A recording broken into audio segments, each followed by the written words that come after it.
The following is a presentation of the Belly Up Sports Media Network.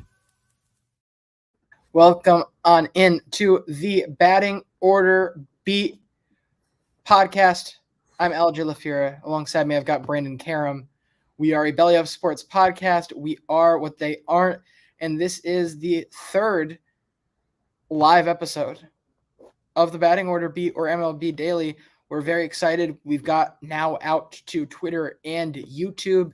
And Brandon, first off, I should remind for anyone on Twitter currently, go ahead and hop on over to YouTube if you want to be able to comment and, of course, take part in Sipping Sour Grapes. That can be found anywhere you want. We've got a yo from an Aiden Waller.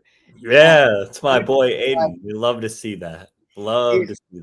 You want to comment like Aiden, go on over to YouTube. Don't forget to check out our Sipping Sour Grapes segment we'll be doing later on in the show. That's going to be over on the Twitter side. You can also text on in your sour grapes at any point in time. Just tell us that they're your sour grapes. Absolutely loving the Yukon. I'm sure anyone who's loving the Yukon is loving the Hartford Whalers hat as well. But Brandon, I've been kind of filibustering here. How you doing? LJ, doing good. Very excited for this live stream. I really like that this is going to be a weekly thing for our listeners and for people that enjoy the content that we put out. It's really nice to be able to kind of sit down in a more relaxed sort of setting and get to interact with a bunch of people and just talk about the game we love, talk about random stuff, as I believe, LJ, that's our first thing up to bat, right? Is nonsense. Absolutely. Now up to bat. A little nonsense. Never killed anybody. Brandon, what's been on your mind? What's been going on? Busy week for school. I mean, 2 tests, That's just too bad. Yeah, it's I'm pretty lucky my first 2 years of college weren't, like, in terms of like academic rigor, not the worst. But wow, junior year it's been kind of rough, LJ. I don't know if you kind of have the same experience, but feels like nonstop, just always something. It's been something, but I'm pretty sure anyone who's either in or gotten through college no longer wants to hear about college. That's the reason they got through it. Brandon, I heard a little birdie told me that you've been having some issues. You've been heated with a certain appliance in the room you're currently in. Yeah, it's these power outlets in my apartment building. They have the thing over them so that a little kid doesn't take, a metal object and stick it in there and shock themselves. But when you go to put your chargers in or whatever, you really have to like push it in like with some force, and sometimes they don't stay in the wall. It's been a little, obviously first world problems here. I feel like Brandon just desperately wants to be the little kid. No. Just work in there and see what it feels like. Yeah. Brandon really wonders what electricity tastes like currently. Other than that, I just watched Jake Cronenworth hit a bomb off of Lucas Licky. So everything is well in Padres Braves, tied up at 4 now. Looks like we're in the top of the 6th. Yeah, I mean, LJ, I don't know how much you want to get into it now or just in general, but you were at a couple Red Sox games this week. Is that right? I was indeed. Yeah, this has been a very interesting week for me. I got to the first 2 games of the Pirates-Red Sox series. Once again, we're back to business with me not seeing the Red Sox win. What is their all-time record when you go see the Red Sox? It can't be very good, right? Other than your biggest win was when you were at the wild card game versus the Yankees. It's actually terrible. Like, I used to be able to count that year. I'm off the top of my head. I'm not sure I can necessarily do it. But I did not see in my life a win at Fenway Park until I was a freshman in college. It's one of the most inexplicable achievements of my life to not see my team win over that long a stretch of time. But going from that, I, of course, go opening week to Red Sox Rays 2 years ago, and that's the game that went to extra innings that first week. Randy Arozarena had like 4 balls go over his head that just easily should have been plays made. I remember that game. He was a walk-off because Arozarena like overran the ball and ended up going over his head. That was not the first time he'd done it in the game. Cody Reed also, for some reason, warmed up for 2.5 innings straight. Cody Reed, what a name. And that was like the first couple weeks of the show, going every day. And so I remember talking about the Cody Reed 2-inning warm-up that just made as little sense then as it does now. But no, that was a great experience. I'm not going to go through every win, but that's the only season I've actually seen wins. I think it still would probably sit under 10, I think. Well, I remember that summer, me and you went to a Yankees-Red Sox game on Sunday Night Baseball. The Yankees lost in the 10th inning. There was, I don't know how much you remember about that game, but there was a home run ball that landed practically in the seat next to I it. was literally talking about this like 2 days ago. Really? Yeah, actually at the other game. Marwin Gonzalez hit that ball. We were so close, and that was like the one positive contribution Marwin Gonzalez had that entire season. Came in that game against the Yankees. And then that ball ended up getting thrown back, didn't it? Yes, the guy that caught it threw it back. You can go to the ESPN broadcast of that game, the highlights on YouTube. You see us in the shot. I mean, as they zoom out, you see me kind of look up because that home run broke the tie and gave the Red Sox the lead. And while I remember like everyone around us, Yankee fans included, everyone was really excited because like, oh, the ball came so close. And then it kind of took a minute for it to set in like, yeah, like we're losing now because of that. Like it was cool, but you know, then you realize the actual ramifications. Yes.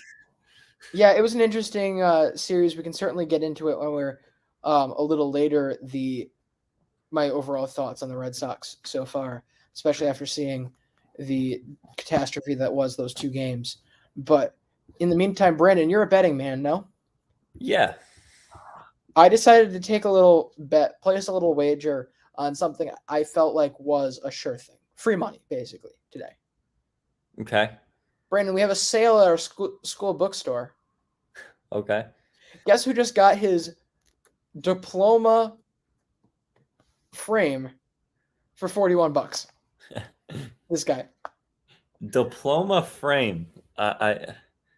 They sell, so it's 70. So currently we know for a fact, I'm not going to speculate on anything, but we know for a fact that they are changing suppliers at our bookstore. So everything LaSalle branded in the bookstore currently is 75% off. So there's just a run on the bookstore the last couple of days. I've already been in twice, made 3 purchases of various amounts of things. And in the last one, I finally realized, oh my gosh, I'm never going to get a better opportunity than this. This is a $165 frame that I just got for $40. Now all I have to do is graduate, so I have something to put in it.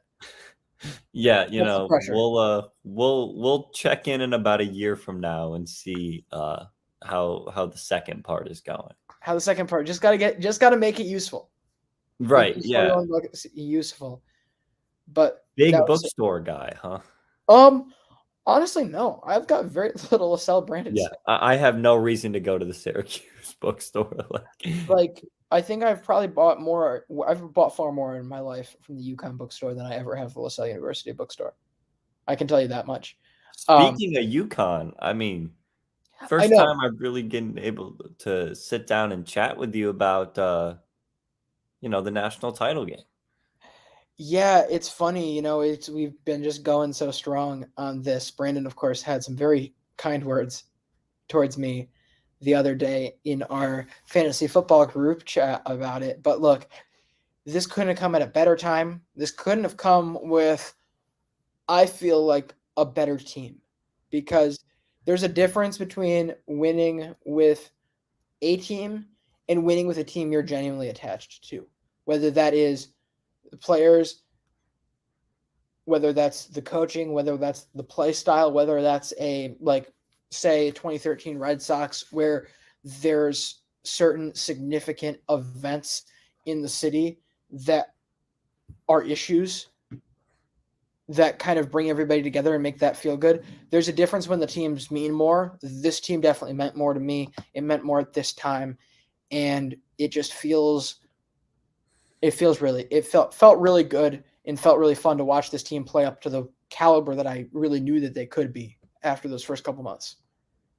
And I thought it was really interesting because Danny Hurley, of course, he's a fantastic coach, but I saw some comments from him, and it was during when you guys had that really rough stretch. I want to say it was January, lost like 6 out of 8 games. One of them, Hurley got thrown out, he got ejected, and he kind of himself said, "Yeah, I'm a little too crazy on the sidelines sometimes, and it's actually hurting our team."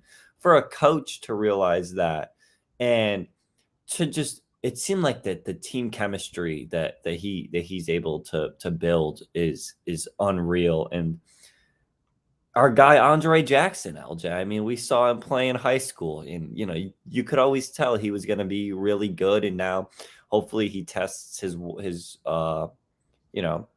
he could certainly go to the draft and be a second round pick. He's got the build for it.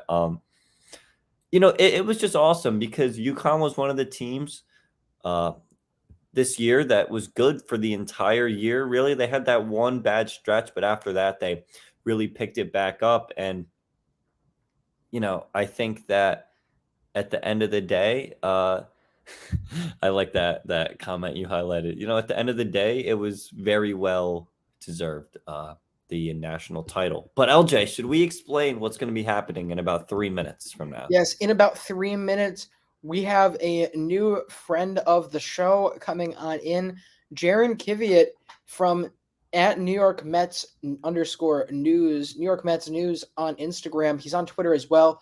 Instagram is his main, as he'll talk about here. He's got tons of Mets content out there, loves talking Mets, and now has gone on to start putting together his own fan group and his own podcast with a minor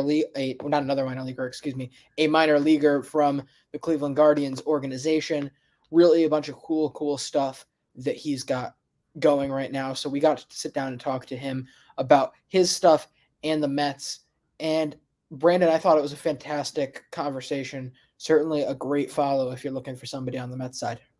Absolutely great. I mean, tremendous insight both about what he's doing and how he wants to grow that Mets fan base, especially from a social level, and also just like insight on the team. I thought it was great what he brought to the table. So at 9:30, that's what we'll be playing on here. That was pre-recorded from today.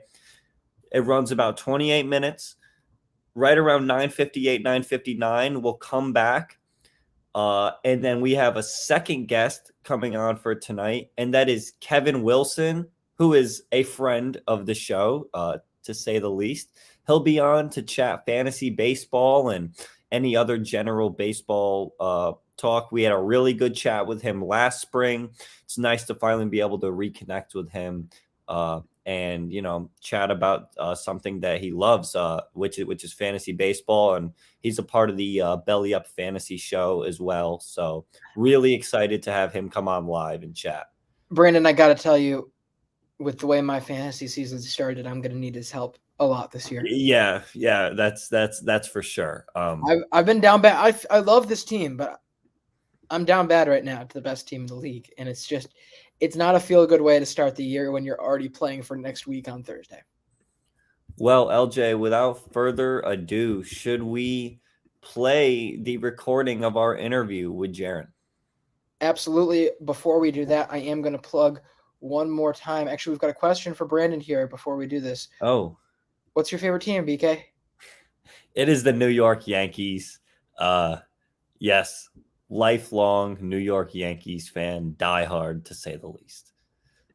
All right. Well, it is officially 9:30 p.m. We're going to hop on over to our little talk here with Jaron.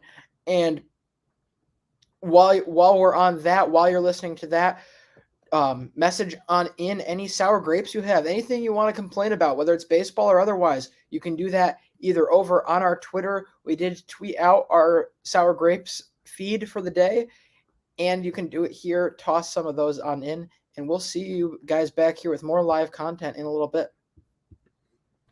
Please welcome our first guest of the day, Jaron Kiviat, the runner, operator of @New York Mets News, found particularly Twitter, Instagram, especially big on that Instagram side, and one of the main leaders in the Queens Knights. Is that correct, Jaron? How are you doing? Yes, spot on. Thank you so much for having me on today. I really appreciate it. So why don't we go ahead and get started? Just tell us a little bit about yourself and the work that you've been doing.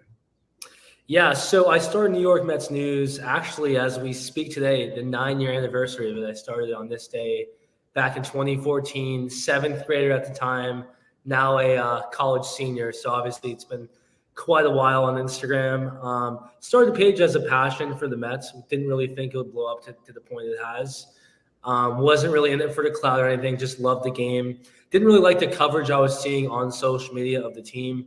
And now that included both the fan page side and also the mainstream media side.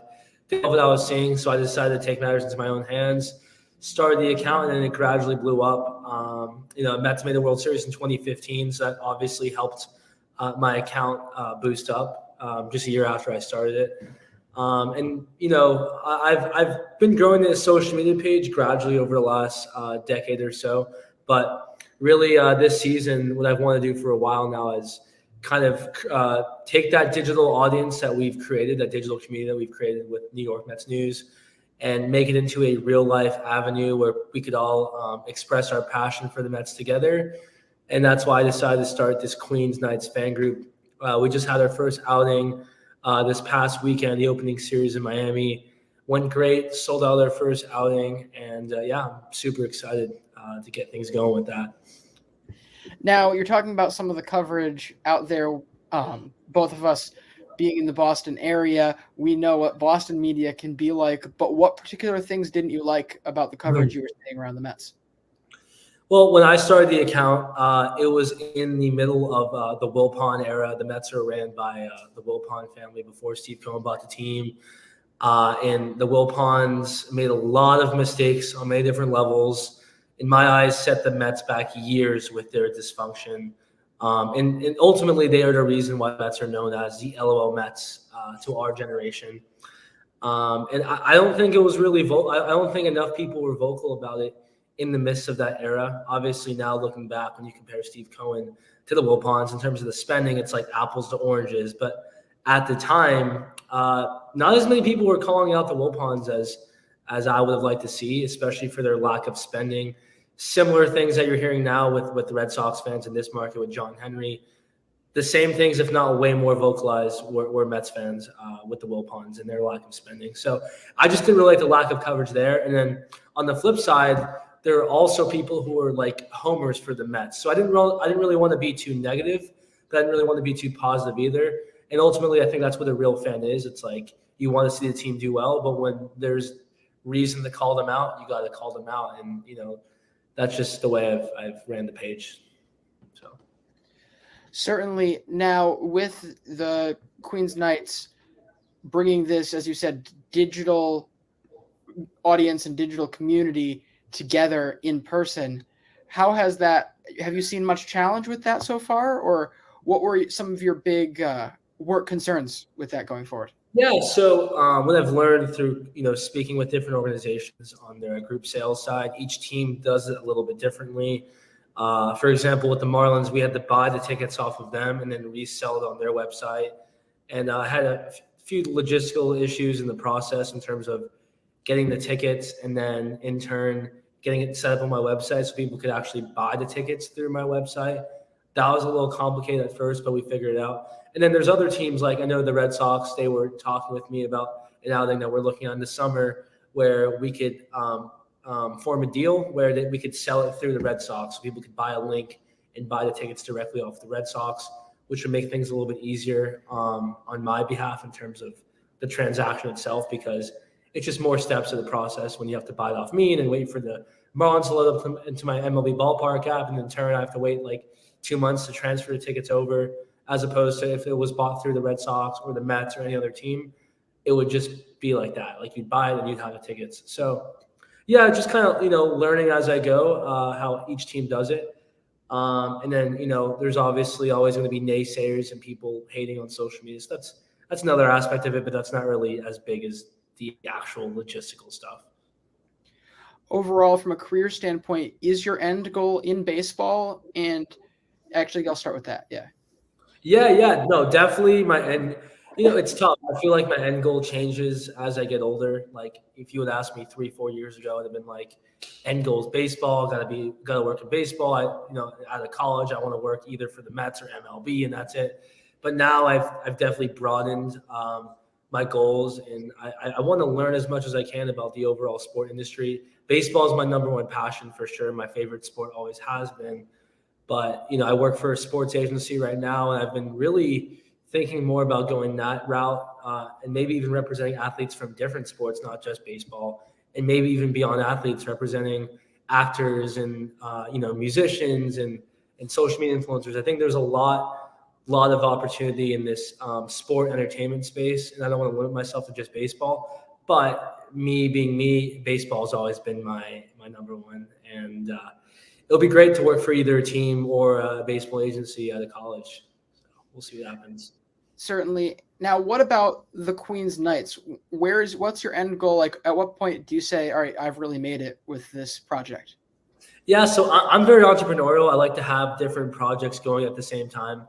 I don't want to ever limit myself to one thing or one opportunity. So the Queens Knights is something I see as a potential long-term side hustle. As I build that up, as the Mets fan base grows, as hopefully the Mets start to win more and succeed more in this Steve Cohen era, I think we're going to see a lot more room and reason for excitement within the fan base. And I see the Queens Knights as ultimately being a long-term side business for me. That's what I like to see come out of it. All right, are we ready to? Unless Brandon has anything to add on this. I was going to say let's get into some actual baseball talk here. The Mets are such an interesting team to me, and it's really been since the start of the Steve Cohen era is when the Mets have really just, it seems like the amount of headlines and just mainstream coverage that they've been getting has certainly gone up. You go through the huge offseason heading into the 2022 season, where you add Max Scherzer among many other names. Of course, ends up getting, it was certainly a disappointing end of the 2022 season, losing to the Padres. Mm-hmm. Steve Cohen reloads and adds Justin Verlander, and at one point we thought Carlos Correa. And, even in spite of all those moves, the Mets have come out a little flat to start the season. Kind of take me through what the general sentiment was with the fan base moving into the offseason and kind of where it is now. Well, I mean, like you were saying, the Mets were certainly grabbing all the headlines. Top payroll, not just in baseball history, but North American sports history. So obviously a substantial amount of spending, an unprecedented amount of spending. But really, you look at Max Scherzer and Verlander alone, that's like $90 million and a good chunk of that payroll. So I think the spending could be a little misleading. My concern with the Mets was the fact that they've, again, assembled a very old roster. They have the oldest roster in baseball. They're banged up again. Not really a surprise. They've had the same training staff. The same training staff people criticize the Mets for in the Wilpon era. Most of those guys are still at the top of the training staff and the medical staff of this Steve Cohen team as well. And I think you're seeing it lead to a lot of injuries year after year after year, and it just hasn't been addressed. I know not every injury can be blamed on the training staff. Obviously, there's always going to be a freak accident here and there, especially like the Edwin Diaz thing. Obviously, that's not something that can really be prevented. But overall, when you look at the amount of injuries we've had, it's just very ridiculous. It's overwhelming. I will say, I think the Mets are built to be very, very strong. They should, like last year, be one of the best offenses in baseball. If the pitching stays healthy, the expectation is they could also be a top tier pitching rotation. My concern They didn't add, like you said, you mentioned Correa. They needed Correa, in my opinion. They needed to add another bat. They went into this season with practically the same offense and expected different results. I'm not sure what different results they could expect go in there with the same team. Granted, they did win 101 games, but as you guys pointed out, like ultimately they came up short, lost the division, lost the wild card game, lost the wild card series. Didn't really make any substantial changes. Just kind of plugged and played with DeGrom leaving and replacing him with Verlander, or Taijuan, Walker, and Bassett leaving and replacing him with Senga and Quintana. Pretty much this, in terms of the talent on the roster, I don't know how you guys feel, but I feel like it's pretty similar as it was to last year. It's not like they've improved that much. So I've been I was even concerned heading into the season, so I'm not too surprised to see the early season struggles, but I do think we'll be in the playoff mix and hopefully in the NL East mix come September, come October. I think we'll still be one of the best teams in the National League. Now, you mentioned the whole Carlos Correa negotiation. Our take on it over the winter was, we were genuinely perplexed at the fact that, granted, no team could really do all of their due diligence like Minnesota could, but to have multiple teams be willing to give this money and then back away, where was your headspace when this whole process went down with Carlos Correa? It's an absolute carousel. It was a circus act. It was very interesting because Steve Cohen has been one of those guys historically before he bought the Mets where he would stay away from the media. He wouldn't really engage with the media too much. Yet the Mets signed Carlos Correa, who already had a little bit of controversy with the Giants last minute, leaving their offer on the table. And then he goes and tells John Heyman, "Yeah, we signed Correa. This is the missing guy we needed. This is the final piece." And that definitely didn't help the whole situation either. I think overall the Mets got some cold feet. And I was frustrated because I never thought he was worth 12 years in the first place. I never thought that would have been a smart long-term move by them. But I think what the Twins did, that 6-year, $200 million contract for a Mets team in a window to win right now, why would you not do it? You clearly need another bat. Correa is very close with Lindor, very close with a few other guys on the roster like Edwin Diaz.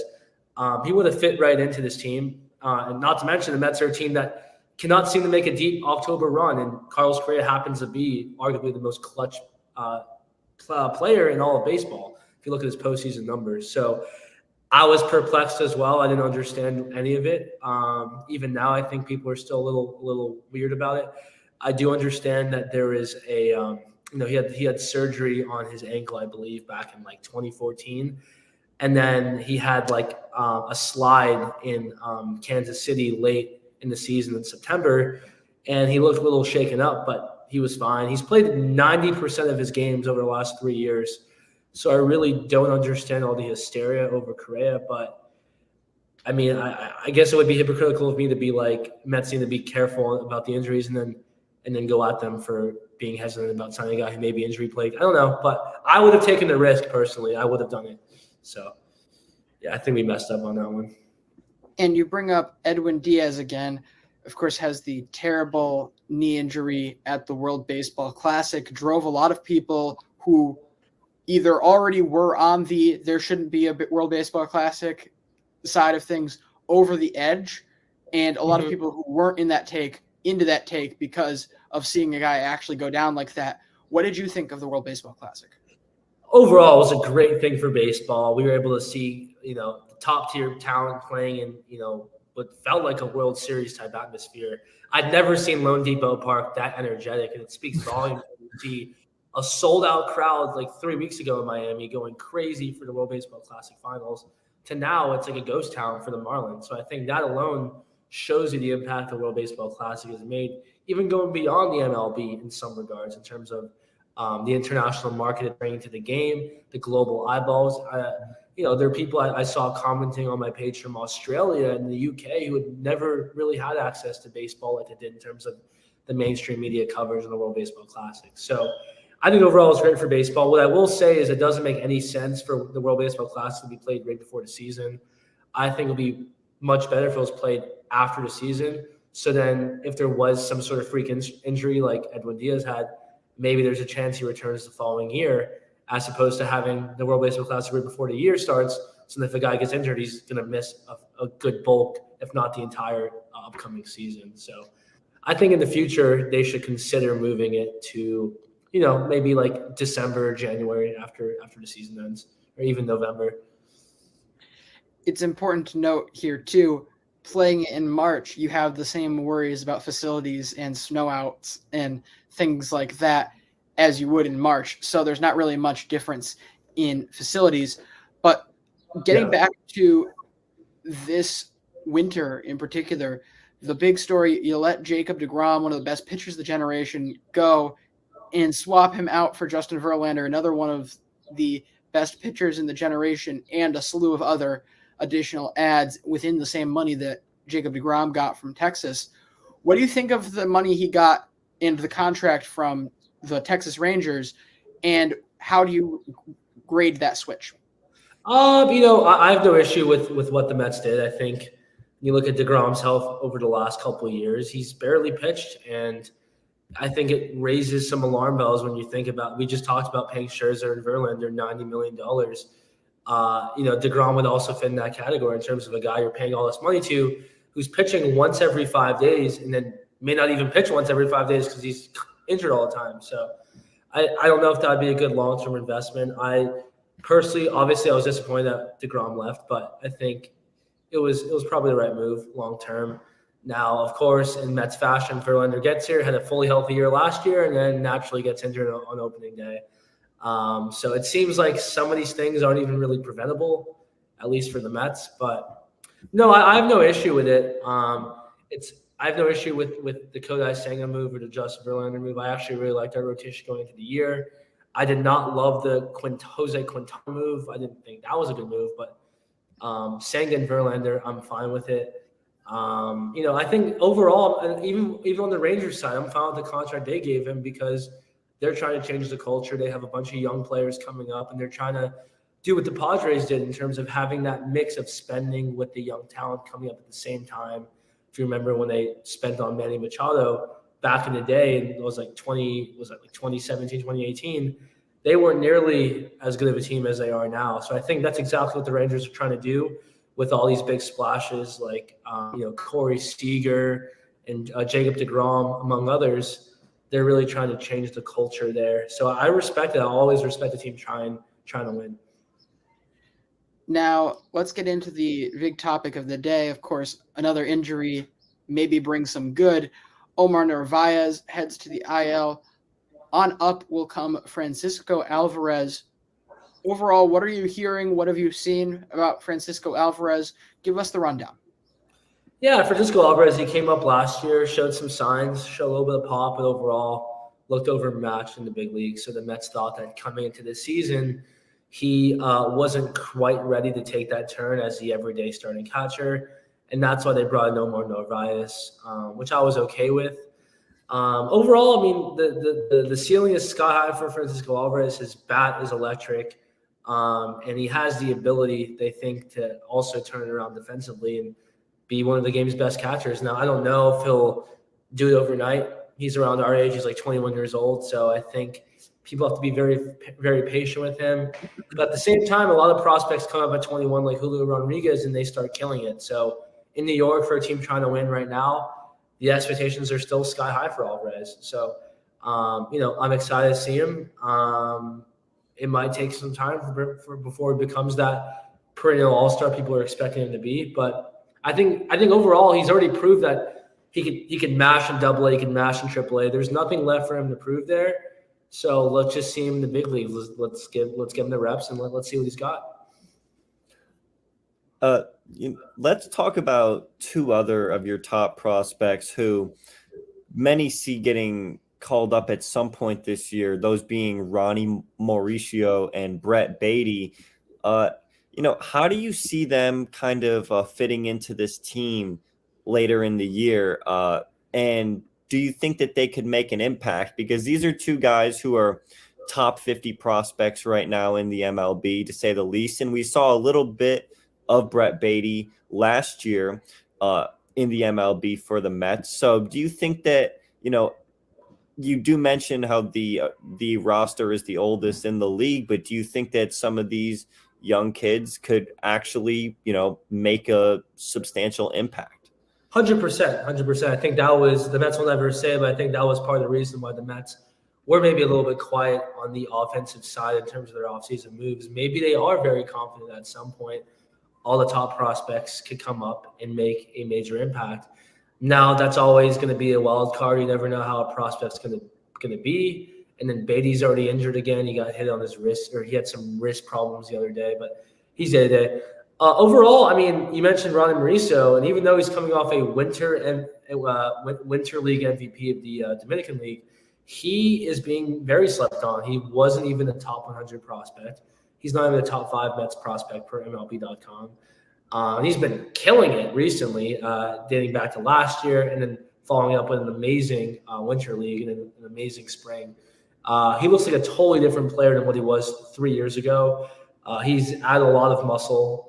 He used to be like a thin, lanky, tall shortstop, but now he's bulky. Now he's kind of built like Yordan Alvarez. He's got his swing almost looks identical to Yordan's as well. So I think of all the guys you mentioned, right now I think I might be the highest on Mauricio. I think he just has that it factor that it's one of those things where you watch it and you see it and you can't really explain much more. But like when you watch the guy, you just know he has that potential because of just the excitement and electricity he brings.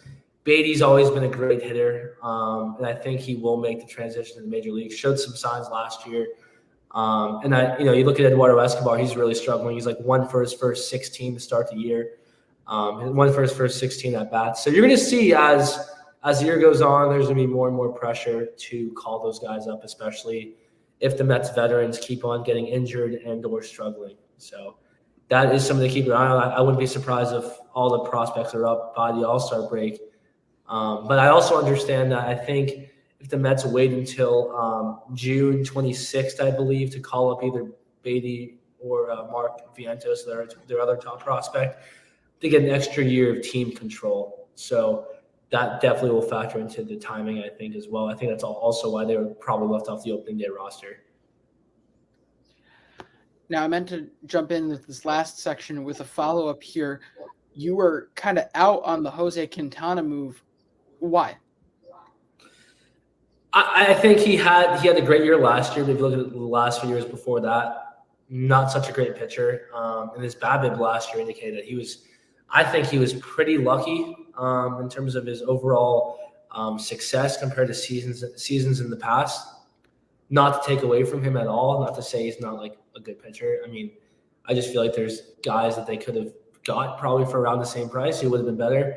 And I'm just personally not a huge fan of Quintana. I didn't really expect him to make the impact that the Mets are expecting him to make. And then, of course, he's already injured. So we can't even see his impact because he's not healthy. So it's just a tough thing. I mean, obviously, he's dealing with a very, very serious issue. But that's not even really baseball related. But, I wasn't really a fan of that move. Thought they could have done better for it.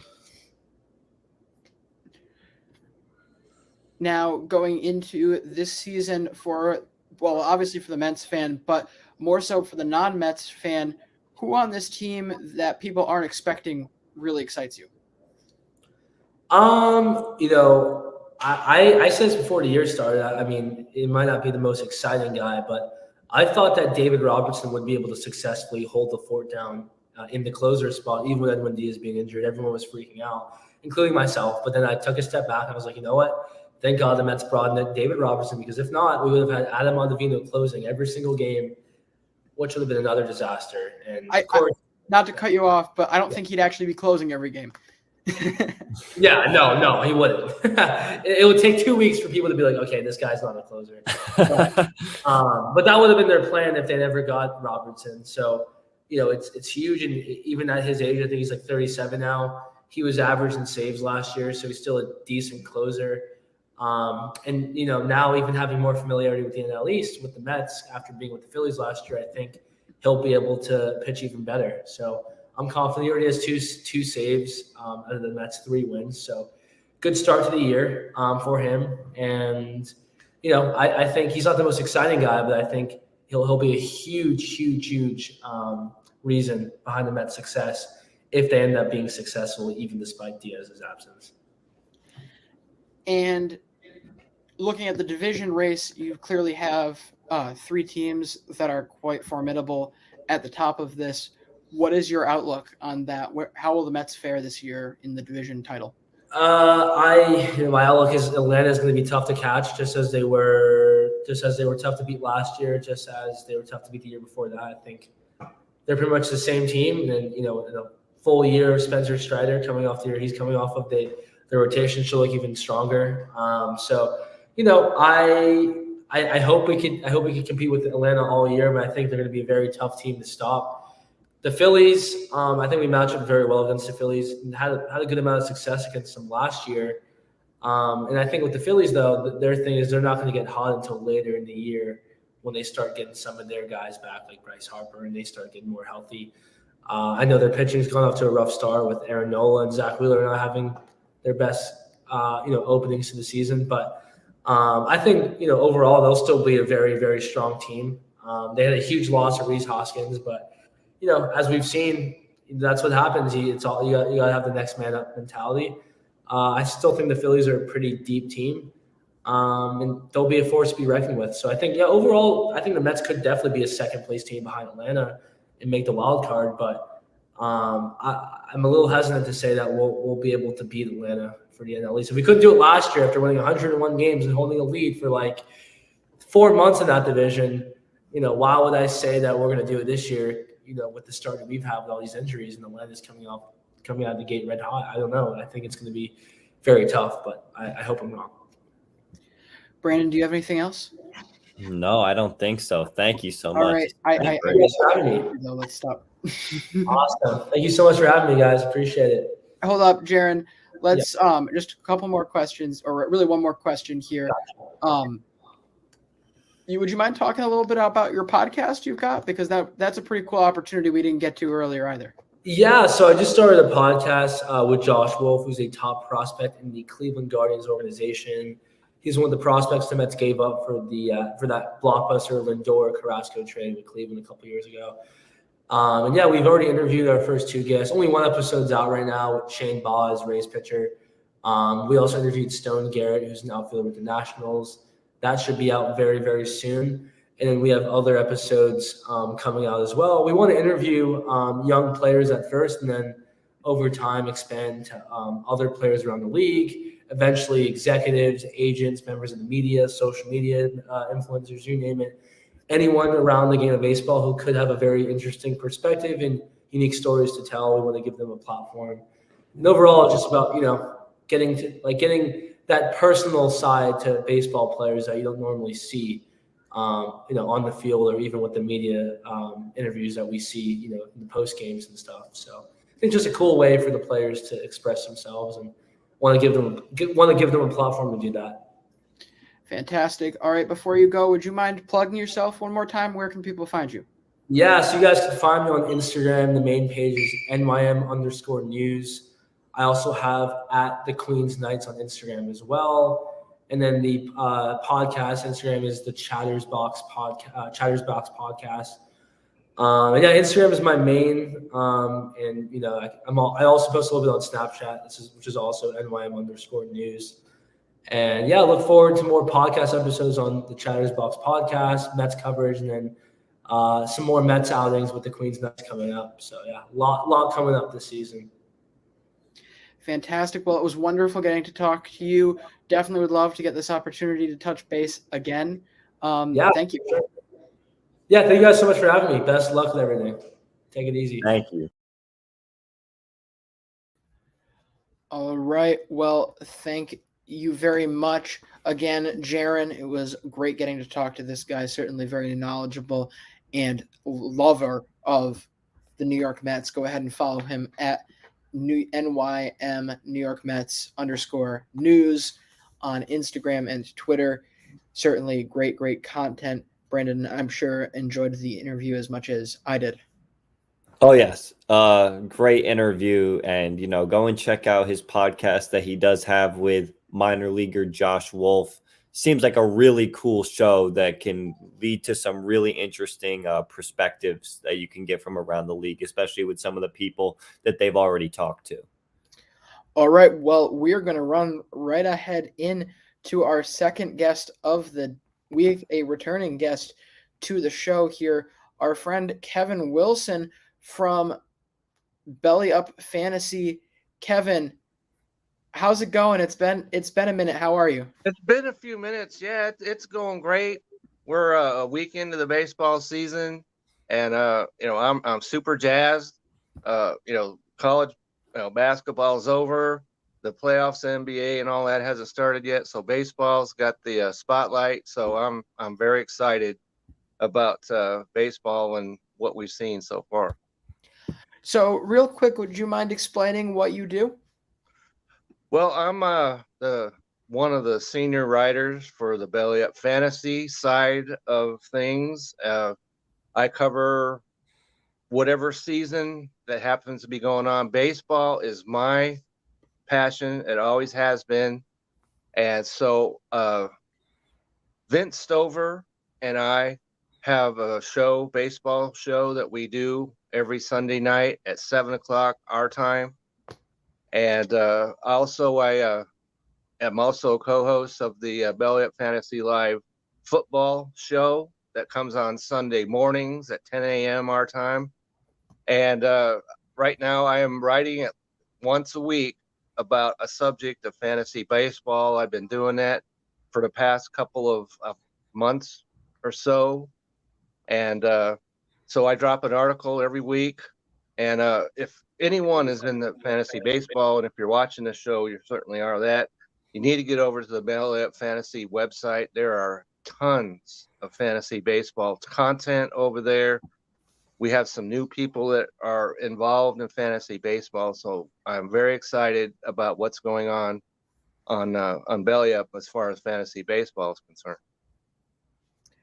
Certainly. Let's go ahead and jump on in here.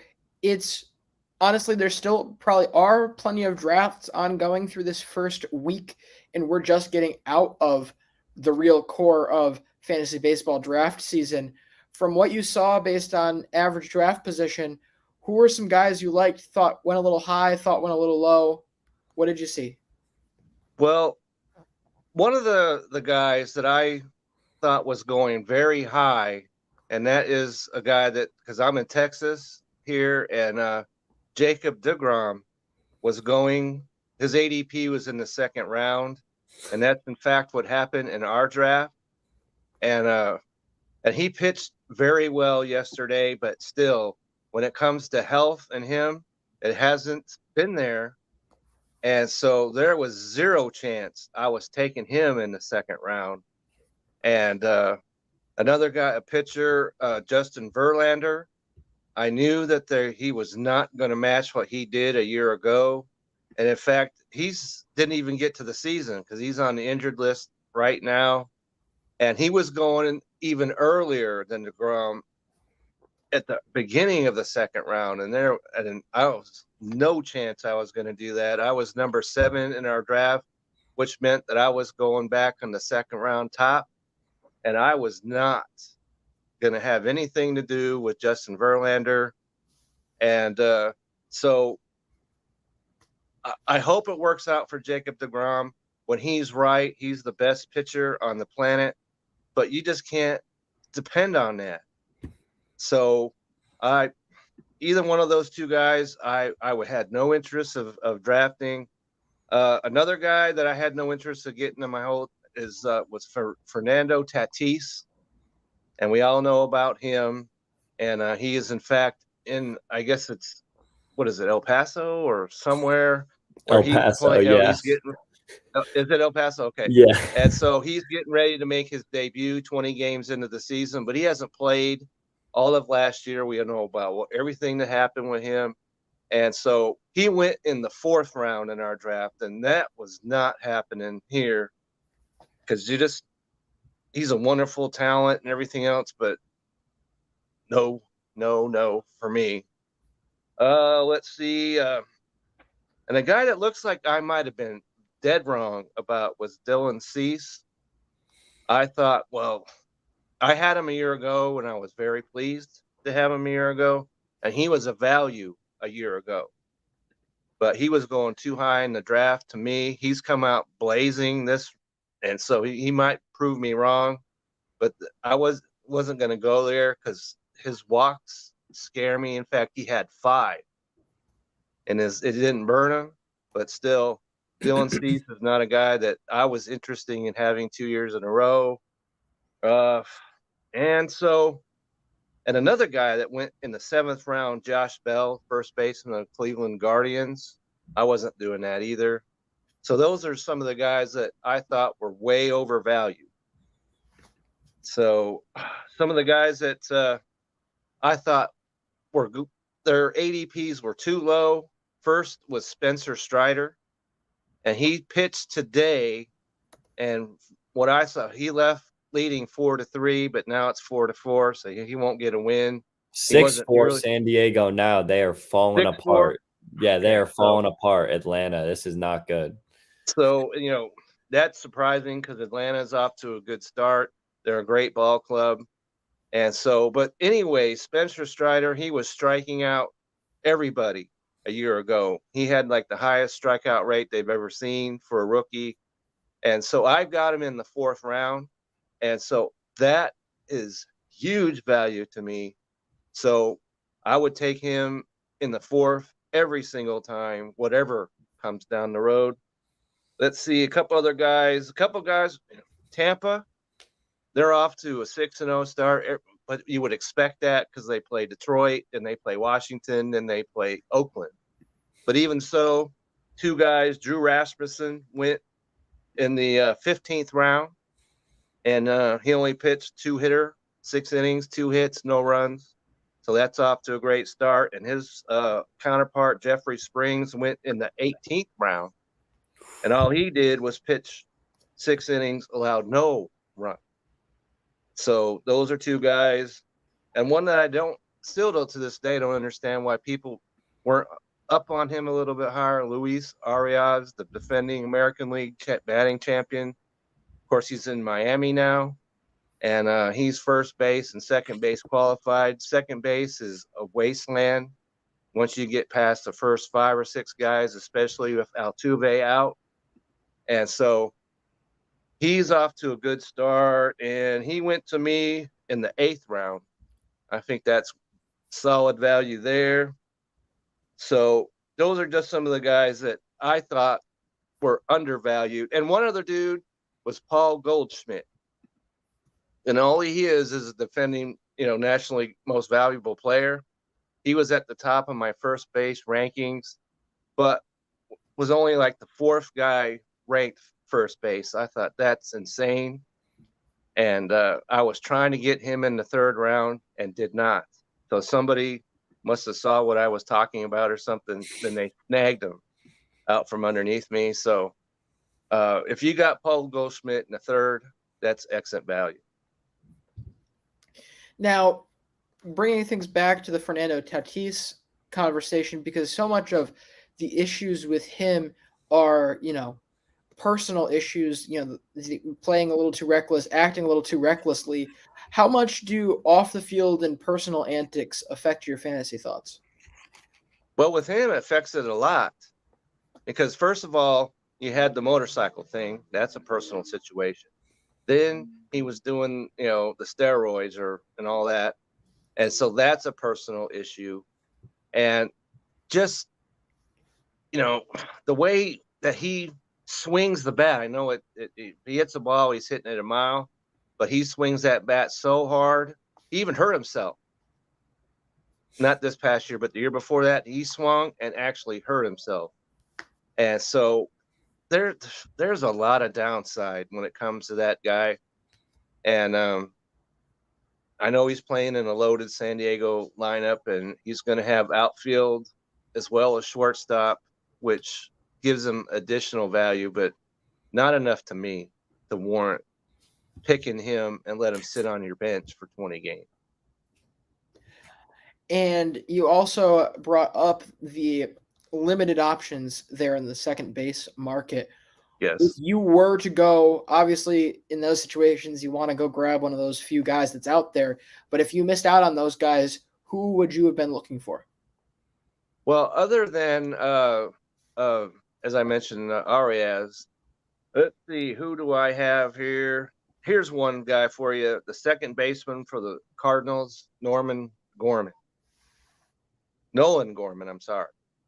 All right. And he's a guy that you could go out. You might be able to pick him up off your waiver wire right now. And this is all he's done. Yeah, he's at 25% owned, and all he's done so far is hit 438 and has a hit in every game. So if you can get a guy like that to shore up your second base, you're doing great. And so that's the guy that I lean to right now to go out and get. I did pick up, since I missed out on Paul Goldschmidt, I got Marcus Semien of the Rangers in the third, and he's kind of off to a little slow start, but not nearly as slow as last year. If you remember, he didn't hit his first home run until the end of May. So to get him in the third, I thought was great. I kind of got two questions tied into one here for Okay. you. All right. First,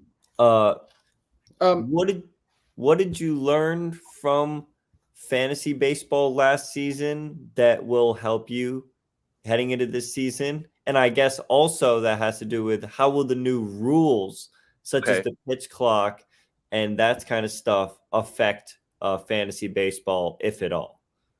Well, you can't say if at all, because it is obviously having an effect already. And because if you look at the stolen bases, right? Opening day saw the most stolen bases since 1907.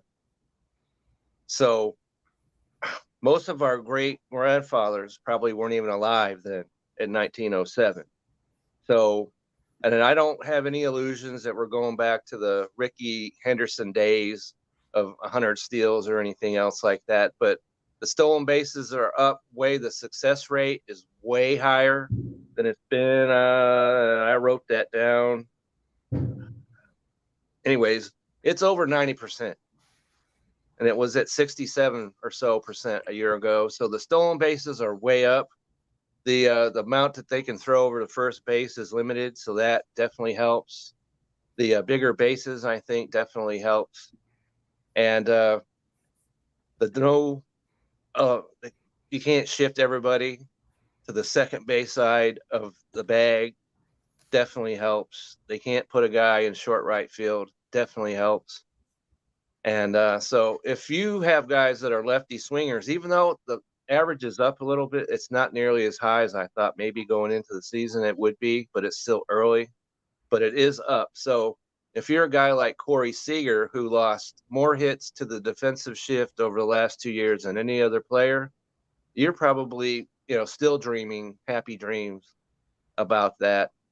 And so I think there's going to be, if you're in offense, pitching, maybe not so much. But offense, I think you're in good shape in fantasy baseball, especially if you're in a Cats league and you have to put some stolen bases somewhere. That's going to be a help to you. And as far as what did I learn?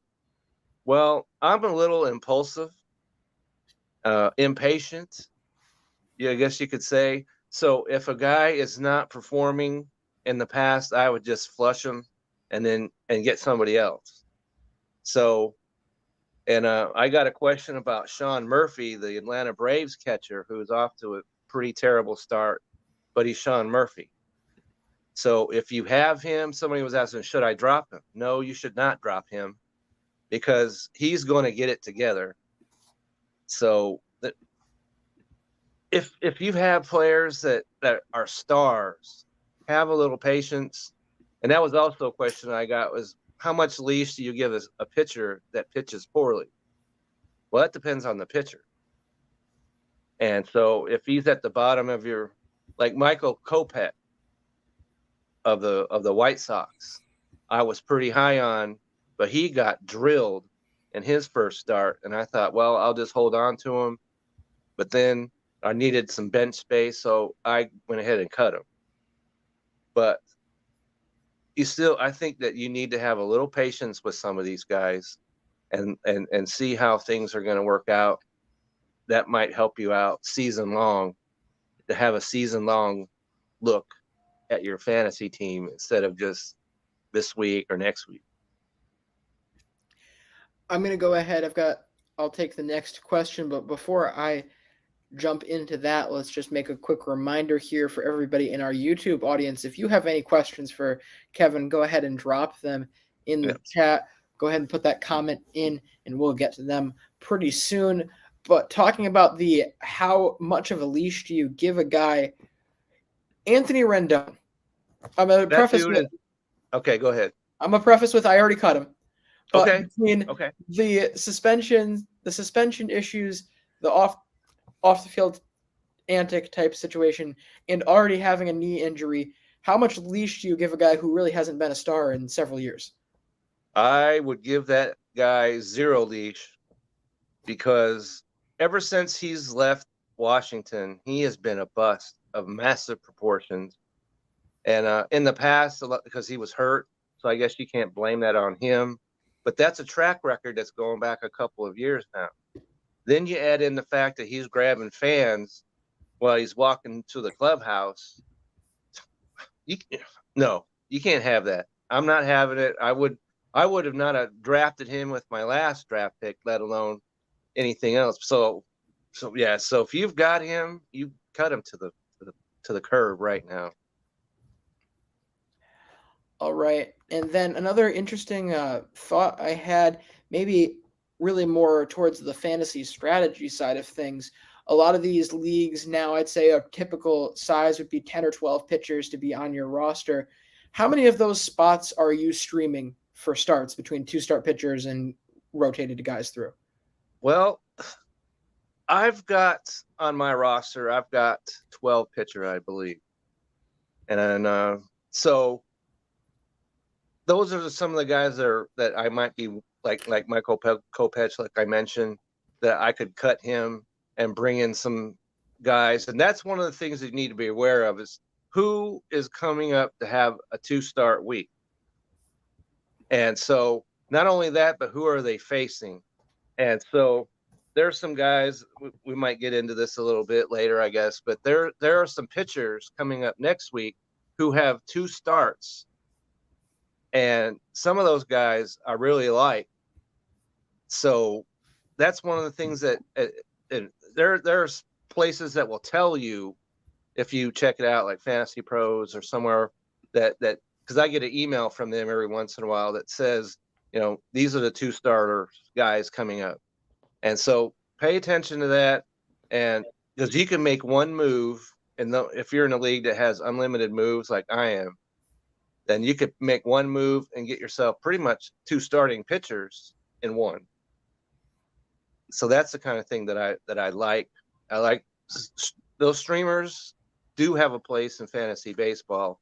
You just have to be aware, like in our league, there's a starters limit, that if you reach that limit before the end of the scoring period, you will get no more starters.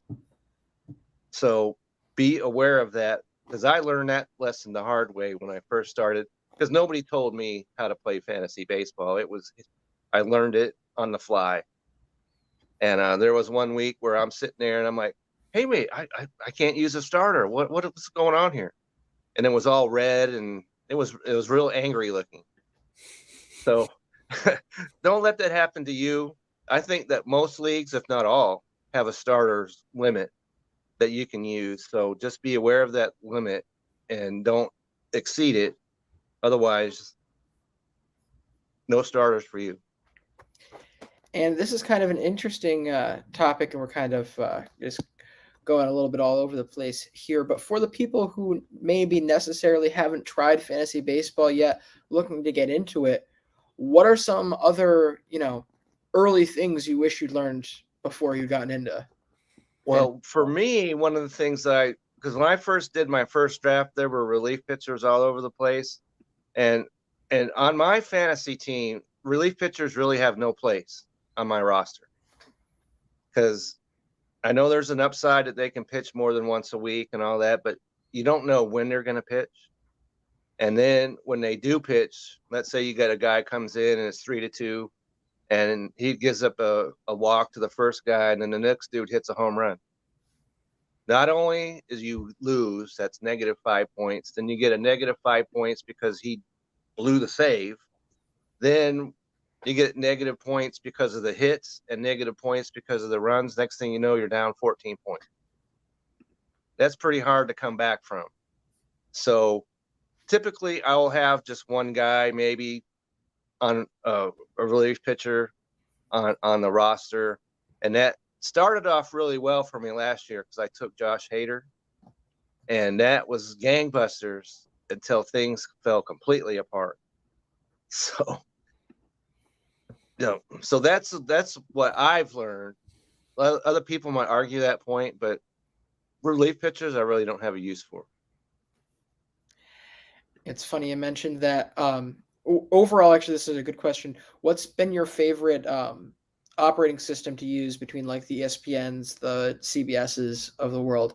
What's been your favorite to run with? I like ESPN, and there's a lot of people that don't like it, but to me it's easy to use, and it tells you who your starters are. It tells you, sometimes it's irritating, but it's nice to get it says that so and so is starting in your starting lineup, but is not starting today.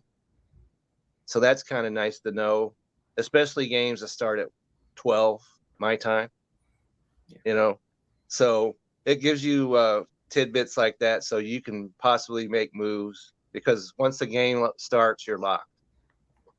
And so, and last year, one of the things I liked about ESPN, because I had the first pick in the draft, and that has to do with Shohei Ohtani. And at ESPN, Shohei Ohtani is one player.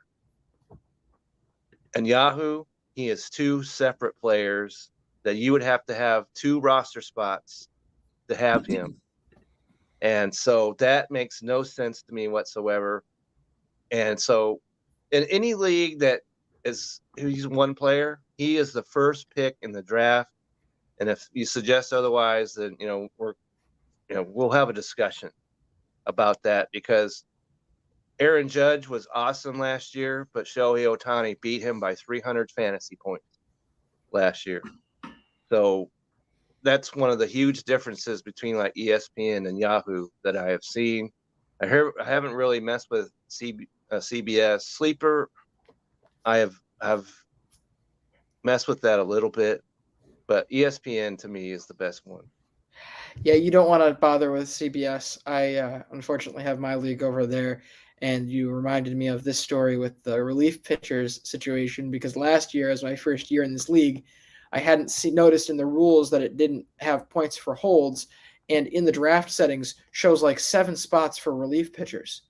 Apparently, you have an infinite amount of pitchers you can draft, but that's starting and relief, but it showed like 10 spots for starting pitchers and 10 spots for relievers. Next thing you know, I'm 5 relievers into drafting when I find out that I did not have to fill half those spots. Right. So it's certainly not the best operating system. You bring up Aaron Judge, though, yes, in that Shohei Ohtani conversation. Is that a guy you think that can hold up in the fantasy conversation for a second year after the great time he had? Well, there's zero chance he's going to hit 62 home runs. But if he gives you 40 or 45, something like that, that's a lot. Yeah. And he's left those injuries, that he had earlier in his career. He's played 2 full seasons in a row now. And he hits in New York.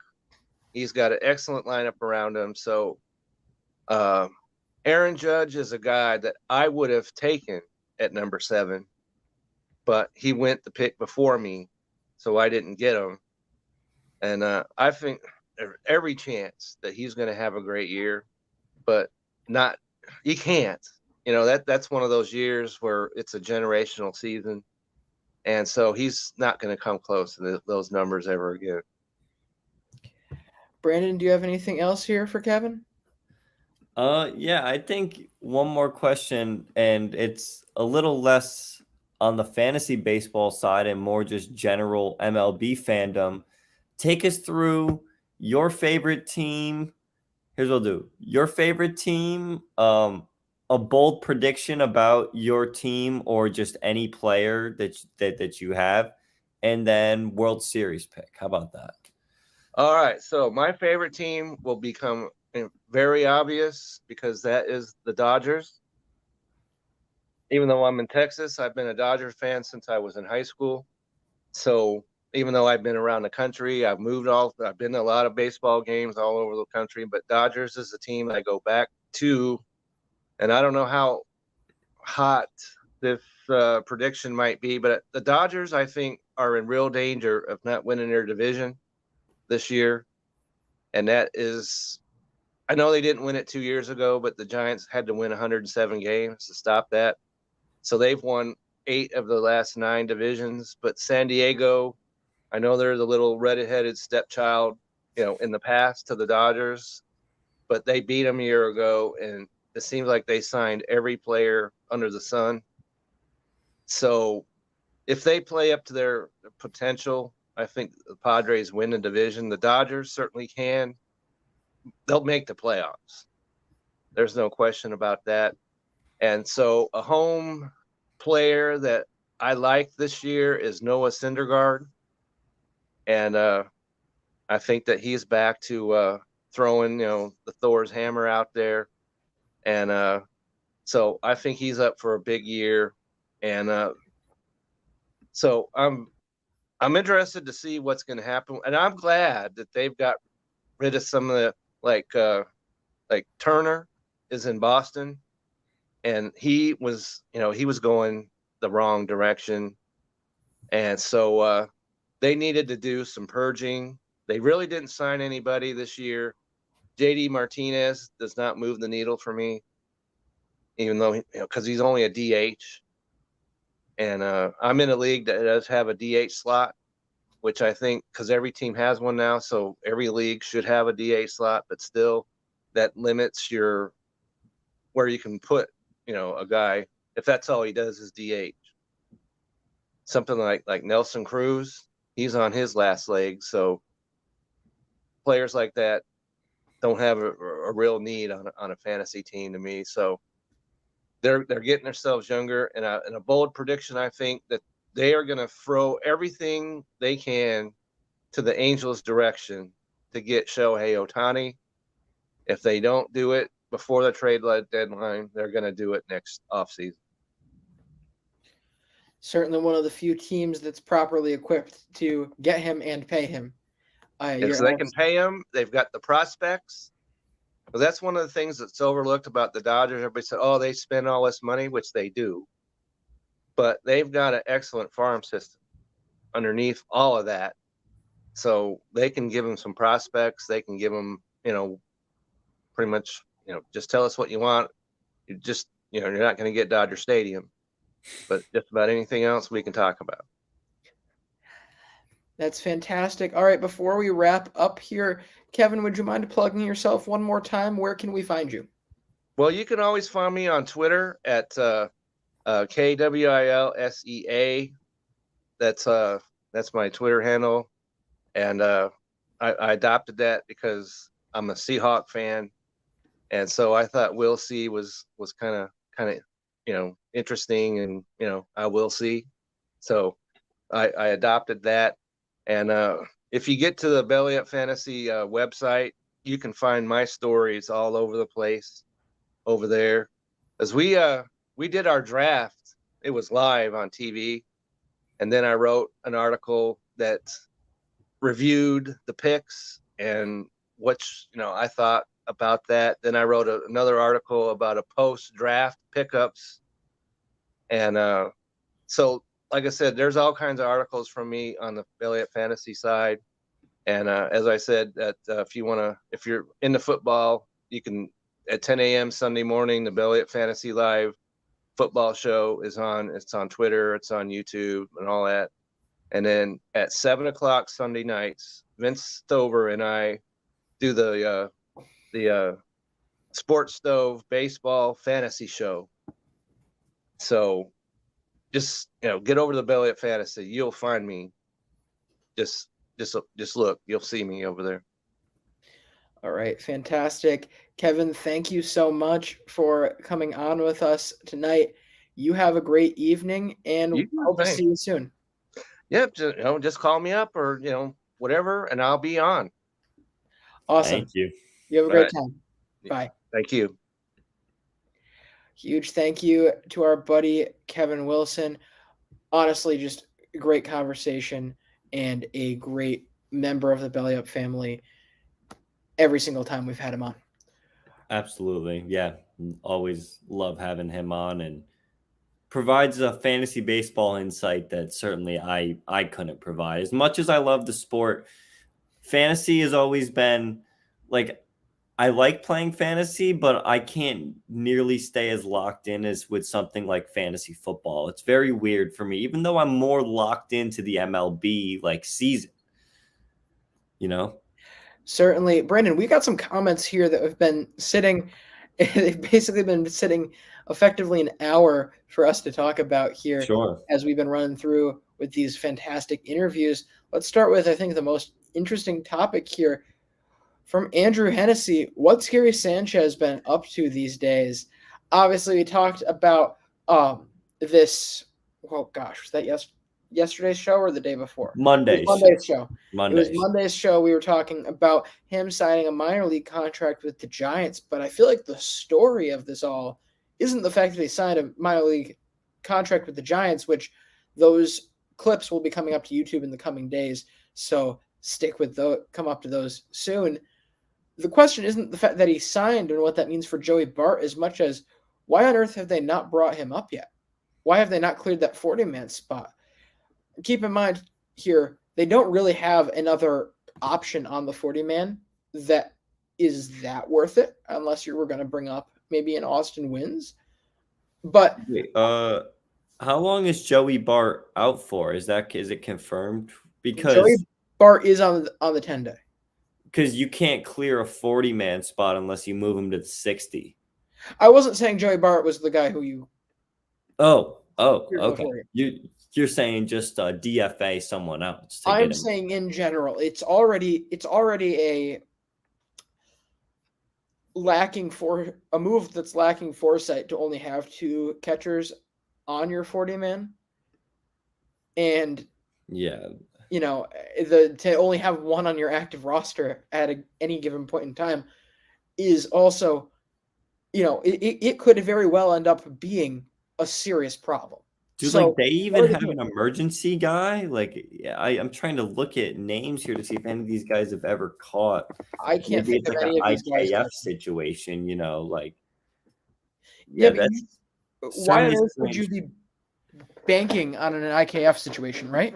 No, no, absolutely not. But also, he hasn't gotten an at-bat for the AAA team yet either. So he might not have even come in yet. Right, is what I'm thinking. Because right here on Fangraphs, where it shows like AAA plate appearances, it's just blank. So, I mean, I can look somewhere else. But yeah, it's a good question. And, the Giants, LJ and I think that they're very well run. Farhan Zahidi is a very smart GM and head of baseball operations there. But to only have Roberto Perez on your active roster seems a little strange. And they did win big today. They brought in, who did they have pitching? They had some position player pitching with they were up 16-3 or something. Well, yeah, I was going to say they didn't have the position player pitching the whole game. Yeah, no. Well, that would be emphasize. They had Matt Beatty. The RBI man, LJ. Yes, Matt, the RBI man, Beatty, allowed 3 earned over 1 inning pitched. Did strike out. Yeah. He struck out Oscar Colas, I think. Interestingly enough, a guy I have not heard from in way, way too long as Alex Wood gets kind of chased early here. Jake Junis getting his second win of the year, 4 innings, 2 hits, 2 walks, 4 strikeouts. Jake Junis, yeah, wow, Kansas City. LJ, are you tuned into this Braves Padres game at all? I do not get it. Oh, very unfortunate. We got bottom 9 right now, tie game. Nabil Crismatt pitching for San Diego and Eddie Rosario up with 2 outs, 3-1 count. Fantastic stuff here. Never a dull moment of baseball. No, of course not. I should have said I do have it on game day though. Oh, another nice changeup from Chrismat. 3-2. Here we go. Biggest pitch of the game, LJ. If you missed the whole game, this is what you want. 3-2, 2 outs, tied in the ninth. Brandon, bring us home. Rosario rips one down the line to right field. It's deep into the corner, and that's going to be a double with 2 outs. The Braves keep the rally alive. Fantastic. And that's just a little bit of baseball for you now to bat on Oh, yeah. MLB Daily. We got to see this through to the end, LJ. LJ, we got to see this game through to the end. This is great content right here. Certainly. I can't believe I did that. We are now on what, show 6 of the batting order beat era? Yes. This is the first time I've called an MLB Daily. Oh, yes. Good stuff. Good stuff. It was a good run. Old school. The batter now is Orlando Arcia, LJ. 0-1 count on him. He's 2 for 3 tonight. Ball high. Okay, interesting. Rosario on second. I don't think they pinch ran for him. And LJ, what a big series just that we have, Padres Braves, an awesome matchup. Yeah, it's interesting. I think we're in a situation where we've ripped Major League Baseball for their scheduling a lot over the last couple of years. And we will continue to do so. Honestly, at some point here, we should probably make that an early season schedule, part of our schedule, to just pick apart the scheduling again for this year, because I'm sure there's a lot of things that make no sense. That Tampa getting to play like the biggest cakewalk of a schedule ever. I'm pretty sure the Red Sox are playing the biggest cakewalk of a schedule. Arcia singles into center. The throw home is up the line and not in time. It was very close. Arcia with the walk-off single. Rosario avoided the tag at home plate. The throw was almost towards the back part of where the dirt is for the batter's box, that little semicircle. Rosario was running so wide that he almost ran right into the tag, but it's Arcia with the walk-off single for Atlanta. Huge comeback win. They were down by 2 going into the bottom of the 8th, and they walk it off against San Diego to open up the first of what should be a very fun 4-game series. Absolutely. But speaking on that last conversation here, they have done a really good job of giving us early season major matchups. Like the teams that we're expecting to be something, they sprinkle in a couple of those early on on weekend sets just to get people talking, just to get people interested. This is one of them. A couple of years ago, they started really hyping up the Giants, Dodgers, and Padres with these early season weekend series. I'm trying to say that one 5 times fast. But either way, great game, great work from Major League Baseball. But on the note of scheduling issues, Brandon, can you explain to me 2 things? Okay. One, why on earth, at least Boston, I cannot confirm if this is other teams as well, but it makes sense seeing so many teams had today off. Or, excuse me. Rained out today, most. Okay, I'm sorry. No, what I actually meant is the Detroit getting Friday, Monday. Yes, Friday, Monday off. Friday, Monday. Wow. And the game was you guys played today. Yeah, you played today. Everything got played Friday, Monday off days. To be fair, I mean, so they haven't had an off day yet this year, but also 2 off days in the span of 4 days seems a little extreme. At that point, yeah, it's just wasteful. Now I want to look at the rest of the Detroit schedule to see if there's a point where like they're playing like 30 days in a row or something, because it's 162 games in 180 days. So you only get 18 off days for the whole year. And there's 2 of them right there. Let me look at their schedule and see. Did not realize that. Yeah, I was looking at it earlier for fantasy purposes and just way out in left field. So after these 2 off days, they then have an off day Thursday the 20th. Okay, so it's like a week and a half from then. Then they have in May, oh my God. Listen to this schedule, LJ. Oh boy. So Thursday, May 11th, they have an off day. Okay. Okay. They play Friday, Saturday, and Sunday against Seattle. Wait, at wait, home. hold up. Actually, back up because that is. Let's remind ourselves that is 1, 2, 3 whole weeks between off days there from 20th to the 11th. Yep. Okay. So 3 whole weeks of no off days. So off day on Thursday, traveling back from Cleveland to Detroit. Host Seattle for 3 games. Okay. Okay. Hosting Seattle for 3 games. That would be the 12th, 13th, 14th. Yep. Mother's Day against Seattle. Yep. Off day on the 15th. Okay. Okay. So That's a week. That's not bad. Or half a week. That's still basically the same thing. So they had an off day. They had 3 games for Seattle, and then they had an off day.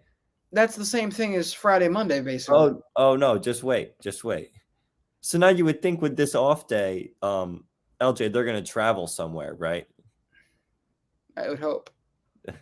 They are not traveling, as the Pittsburgh Pirates are coming to town to play 2 games on the 16th and 17th. And then the Tigers have an off day.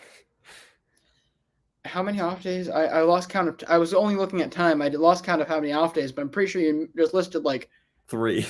6 or no. Yeah, so it's probably 7 or 8 of their 18 by the end of May, by the middle of May.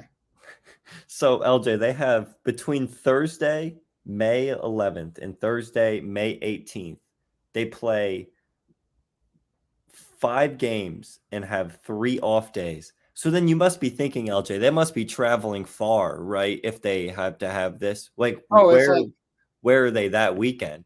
This is the interleague with the Nippon League game. That's what I'm thinking.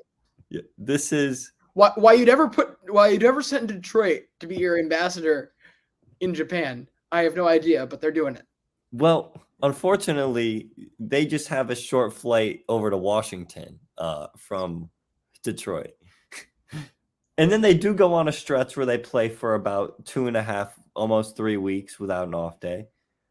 But good God, LJ, I mean, 3 in the span of a week? You know what? I want someone to remind me when this is coming up, because then I want to look at how they're playing during then. Because remember, there was it was at one point last year in the Yankee season, we had 3 out of 4 days ended up being an off day because we got rained out the first game back from the All-Star break. Right. And then we had a scheduled off day that Monday, and it was just a mess. And the team came out flat because of it. I'm interested to see if something similar happens with the Tigers here. I mean, historically, when we make notes on our calendar, we don't look at them until 2 weeks after and don't remember what that was about. So I'm not going to be the one to do it, but if somebody else can remind Brandon, we'll figure it out. No, we'll figure it out. Yeah, no, we will figure it out. I have another point here on scheduling, which honestly, I want to note. We said we'll table this for a later date. We can't not there's no conceivable way for me not to just rip into the MLB with this stuff because it's making my head hurt. Okay, can I play a devil's advocate here? I mean, I guess, but you're going to waste a lot of your devil's advocate that you could use on this next topic, but go ahead. I just feel, oh no, don't worry. I got plenty left. Don't worry. Making the schedule is incredibly hard. Obviously, scheduling all this stuff, and then the cities have their rules and stipulations that you have to follow. And now they have to make all 30 teams play each other. Look, it's really hard. And yes, they have computers that do it and everything. But someone isn't going to be happy like at the end of it. Like there's no way you can make a schedule that perfectly accommodates everybody. Then you have to deal with cities that you know, you can't have a home if you're the Tigers whose baseball and football stadiums are right next to each other. You can't have a home baseball game and a home football game on the same day, right?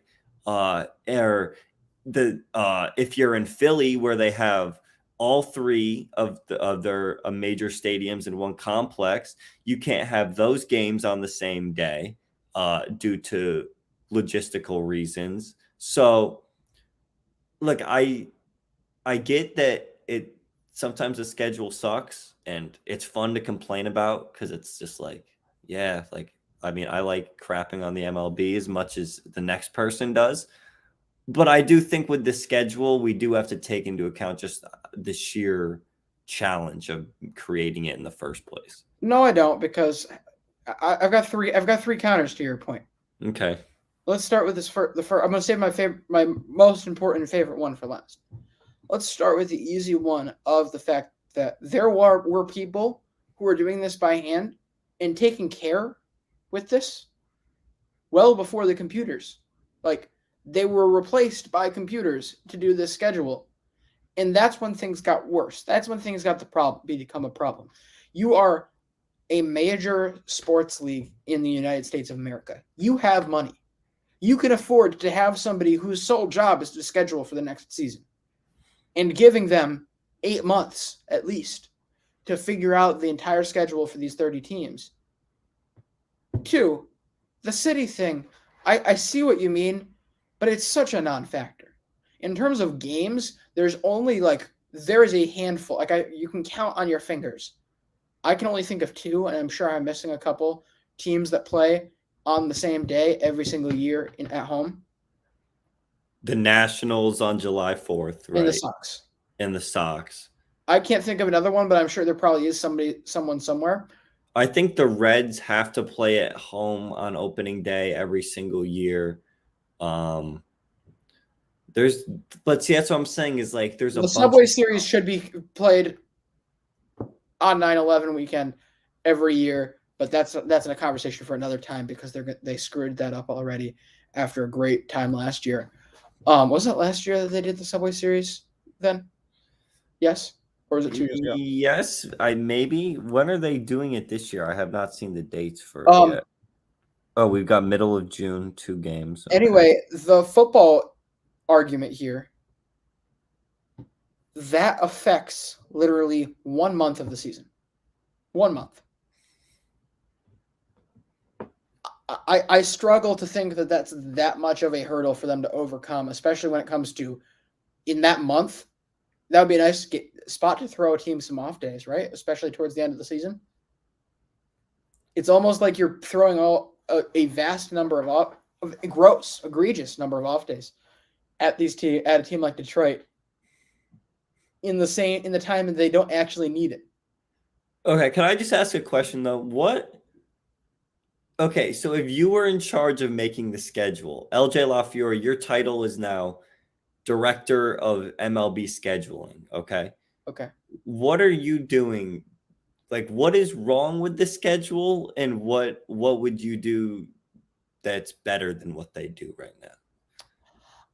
And again, I'm not trying to act like I know everything with this, but it's just a matter of logic based. I don't think that scheduling something this vast, and especially a consumer entertainment product, should be directly down to a computer. And that's ultimately what it is, with very few exceptions. And because there's so few exceptions, those exceptions end up being part of the thing that breaks the model and breaks the schedule. Realistically, you should be starting with, all right, what highly entertaining matchups do we want where, and how do we fit that in, and how do we make the schedule around that? Because you're starting with a blank canvas. It may make things a little bit harder, but there is no reason that you aren't capable of making Yankees-Mets every single year the first week or the second week of September. There is no reason that you can't, easily get the Sox at home, Washington at home, Cincy at home. There's definitely other major rivalries that could have important dates, and playing up those rivalries, there's no reason you couldn't put St. Louis, Chicago every year on Memorial Day. Like, let's actually play up these rivalries and put them into primetime spots year in and year out and get fans riled up with that not nationalism, but like that pride of this is our day, this is our big series. That I think will help the product a long way. That's an option here that you can only have with the human element. It's a good point. My co-host on the radio always says the nerds are what's ruining baseball. With the schedule, the nerds are 100% ruining baseball. It's a good point because you're right. Like other sports really do capitalize on like holidays, especially we have the Masters this weekend. Like it's Easter weekend. The NBA has owned NBA on Christmas has a stronghold, of those games.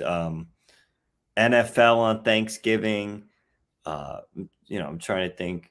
There's always a big boxing match on Cinco de Mayo weekend. It's just kind of how it works. The Kentucky Derby, second Saturday or first Saturday in May. I do think that there is some things like baseball on July 4th that they should totally take that day over and make it, I would even be fine if there was more 2-game series just snuck in there with like obviously a limited travel afterwards, just to kind of, I don't know, break up the season a little. Would it not be interesting if you played 3 different teams in a week, or potentially 4 if you did 3 2-game series and then you started a 3-game series at the end of the week? Would that not be the worst thing? I feel like it'd be interesting, and just seeing more matchups in general. Like I'm down for all these random interleague matchups that we're going to get this year, because like historically before the 90s, there wasn't even any interleague play. These teams never played each other. So to give these franchises more of a reason to interact with each other, the fans, you maybe we'll start to see like a weird interleague rivalry this year. Who's saying that that's not going to happen? But I do think that the balanced schedule and playing every team is really good, just because, I would love, and I thought it was great on opening day, but if the Yankees and Giants turned into these teams that don't like each other, I think that would be just great. It'd be interesting, especially with all their history that connects. Well, I also was going to bring up another spot that I think they could really capitalize. Dodgers, Yankees, Jackie Robinson Day every year. Yeah, like or something. Or I'm not saying necessarily the Yankees, but give a primetime selection to the Dodgers, whether it's something meaningful from Jackie Robinson's legacy or just another team that they would have a kind of naturally occurring history and rivalry with. That would be really cool. Before we get into sipping sour grapes, unless Brandon has something else. Oh, I had another thing actually. After this, I have my last defense. We don't have to do this interleague thing. Yes, it'll be cool to see some fun random things, but I still have not bought in on this. I still feel like it's utter nonsense that every single team has to play each other every single year. Like, that feels extra. It still tears down the American and National League system, which I'm not quite ready for, and ultimately tears down some of the divisional rivalries, or waters down the divisional rivalries as well, which generally hurts. And all of that would also make the scheduling a lot easier if you didn't have to do this, if you maybe had it be every other year, because it certainly wasn't every other year in years past. But if it was every other year instead of every year, it would make things a lot easier on them. My other scheduling take here, as Brandon's now done his devil's advocate work for the night, I might have tuckered him out. I'm going to rip the New York Yankees. Oh, boy. The New York Yankees got an awesome start out of Johnny Brito last week. Awesome. Yeah. Honestly, I was very impressed. I tweeted out with one of our baseball writers at Belly Up Sports' article, Eric Katz, where he's talking about he could become a potential mainstay of the rotation. And I'm like, that's great. Sure, they haven't been able to develop the ace, but it has been, my young adult life, the Yankees have not been a team that is consistently producing solid starters year after year after year, like legit guys. They're not the team that produces them. They're the team that goes out and been finding value. All of a sudden, you have Nestor break out last year. You bring up a Johnny Brito this year. And then what do they decide to do? Toss away his start. Why did they toss away his start, Brandon? They tossed away his start because they had off days. And because of those off days, they could move down to a 4-man rotation. Two things here. First off, this is wildly inconsistent with the New York Yankees we have known for years, who go out of their way to rest their players at every mild inconvenience. Second, it's the first week of the season. It's the first week of April. Why are you going to a 4-man rotation when you have the opportunity to save innings on your top guys' arms? You have opportunities to go in there and just keep everybody alive, keep everybody fresh. Instead, you're going to add an extra start to the majority of your rotation, all for no reason, as you pull a guy who probably could have easily gone out there and gotten you a win. Ridiculous. Okay. We're not, to be fair, that's the way to start this. I listened to Aaron Boone on John Boy's podcast, which is honestly great that we have actual fans like interviewing the manager once a week. Fantastic. Absolutely great. Anyways, LJ, it was a very smart thing to do because we get to have an extra reliever, which every team basically begs for and they wish that they had. We get to bring up Ian Hamilton, who pitched 9 scoreless innings in spring training for us. It's just making a little bit of a substitution, which is not that big of a deal. We just traded for Colton Brewer from Tampa Bay, who I've been hearing some very good things about. LJ, I'm sure he was wonderful in Boston. But very excited for Colton Brewer. Yeah, I mean, he pitched really well in his first few appearances for us, or his first appearance for us. Guess what? Eventually, Johnny Brito will be called back up. It'll be in a couple weeks because the Rays ruined that, and you can't just send down and call up players like every other day. You have to actually wait a certain period of time. Which also that rule made no sense for anybody's purpose. I never understood how that benefited the players. Yeah, I'm not sure. Because most of those guys are staying on a taxi squad. They're not going back to actually on the AAA roster. They're not playing a ton of AAA games when they're not up. It's effectively a team making their roster a couple people larger. And so more guys are getting opportunities to accrue service time that aren't going to get that. They shot themselves in the foot with that. We never really got to talk about that too much. But LJ, that kind of seemed like you're sipping sour grapes right there. You complaining about Johnny? It did. That's a great segue here, Brandon. As I was complaining about Johnny Brito, and I'm going to complain about that too because they're both just such dumb situations. It's time for sipping sour grapes, our version of the whiner line here on this show. If you still have anything to complain about, go ahead and drop that in the comments, and we will get to it. We only have 2 outside of our own personal ones today. Brandon, do you have anything to whine about? The floor is yours. Honestly, not much. There's not much I can complain about. But I guess from an MLB standpoint, other than the outlet in your room. Yeah, other than that was at the beginning.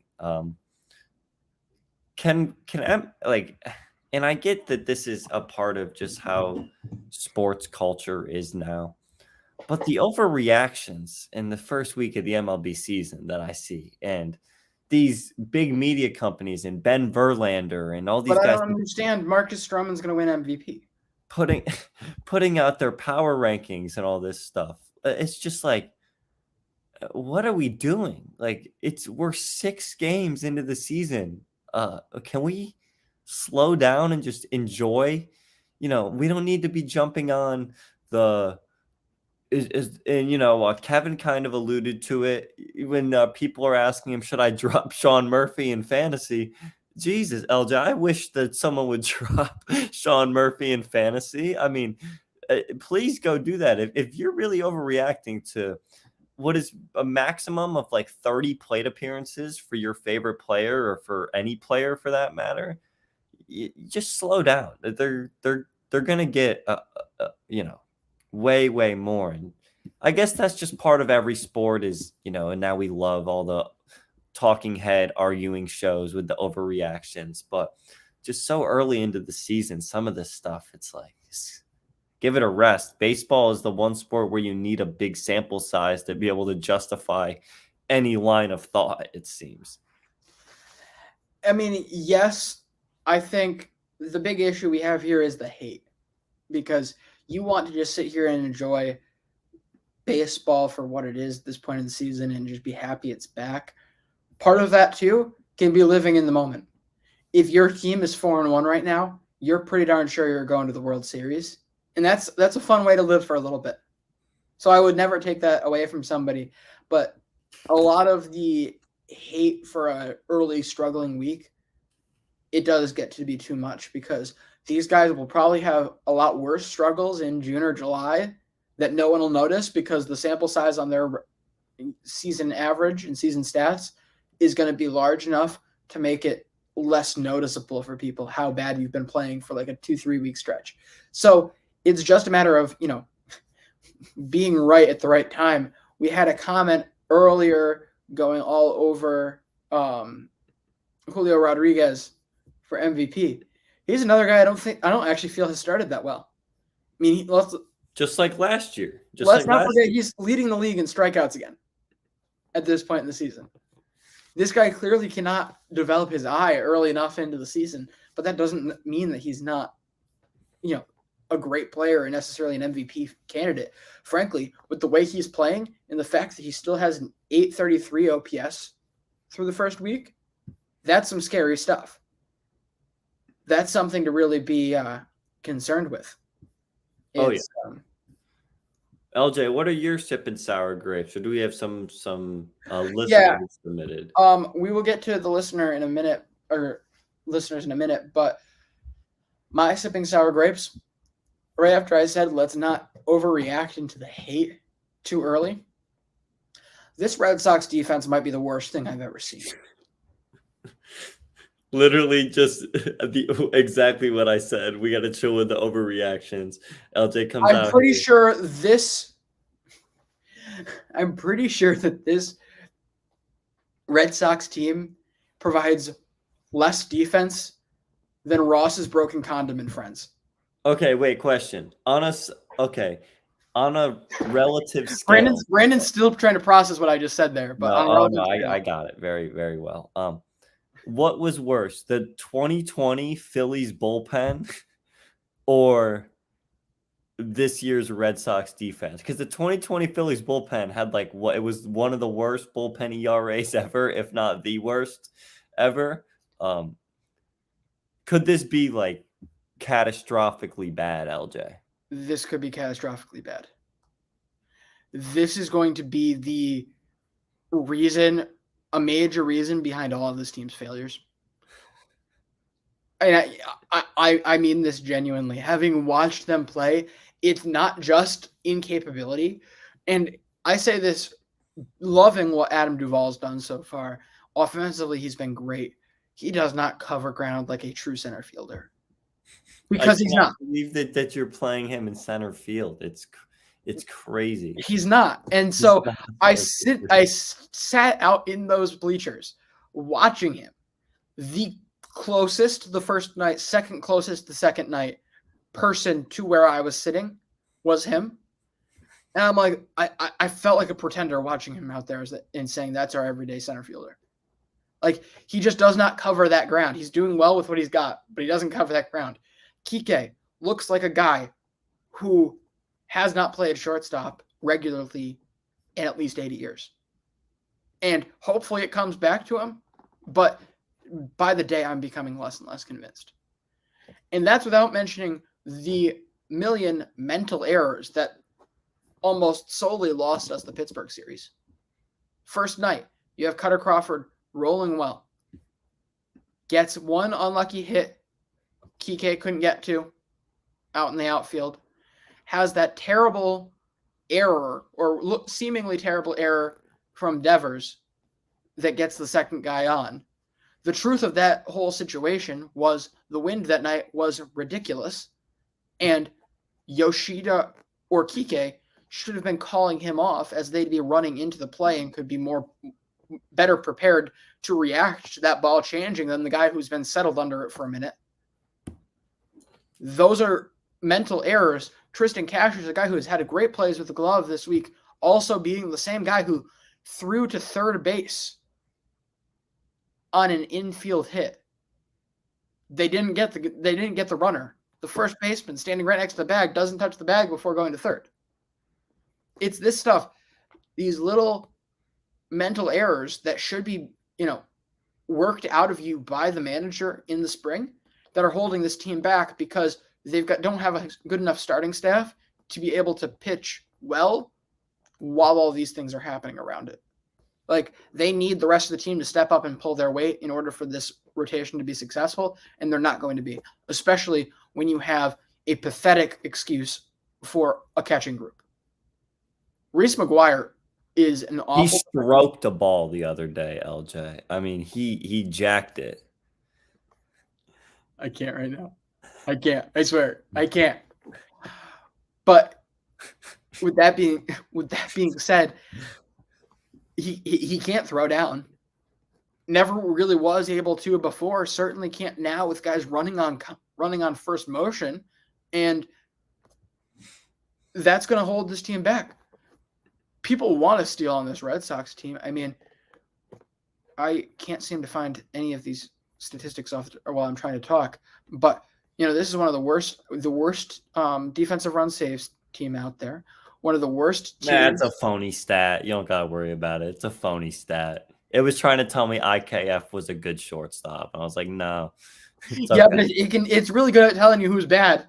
Yeah. Oh, yeah. Can't tell you who's good. It's good at telling you who's bad. My favorite type of baseball stat is the one that fits my narrative. That's kind of just the general philosophy.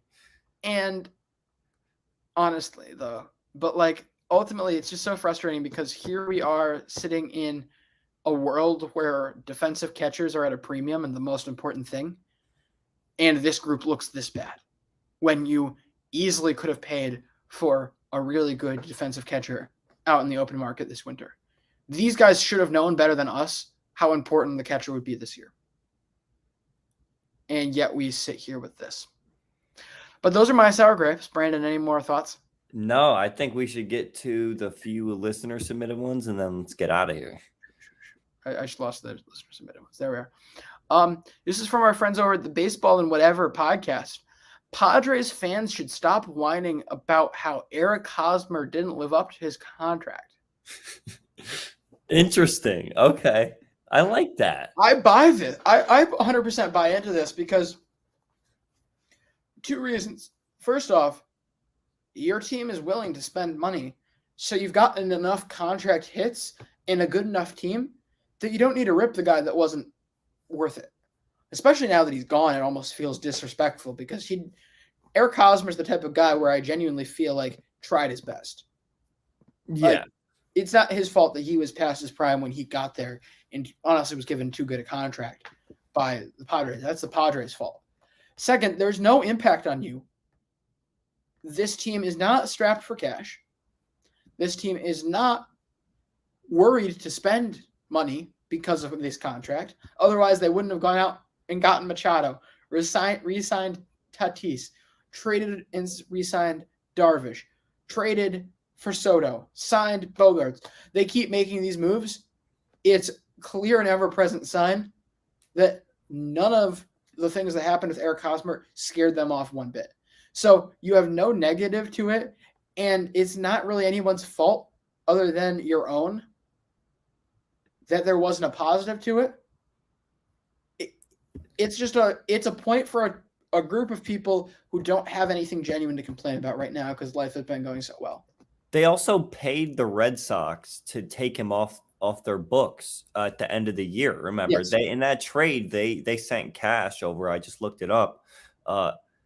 You know, and everyone was like, "Why are the Red Sox doing this? Like, are they actually going to re-sign Eric Hosmer?" It's like, no. The whole time, they knew that if the Padres are basically paying us to, cover the rest of Eric Hosmer's contract, the Red Sox didn't have anything to really play for at that point. They're like, yeah, we'll take it because I believe you guys also got some other stuff with that. Yeah, two minor leaguers and cash. So the Red Sox were totally willing to take that deal. And of course, he was never especially seeing they didn't clearly care about the future of the franchise because they did nothing to get under the luxury tax last year. Right. Yeah. I only get one sipping sour grapes a week. Yeah. So I'll save that for next week. But yes, no, I agree.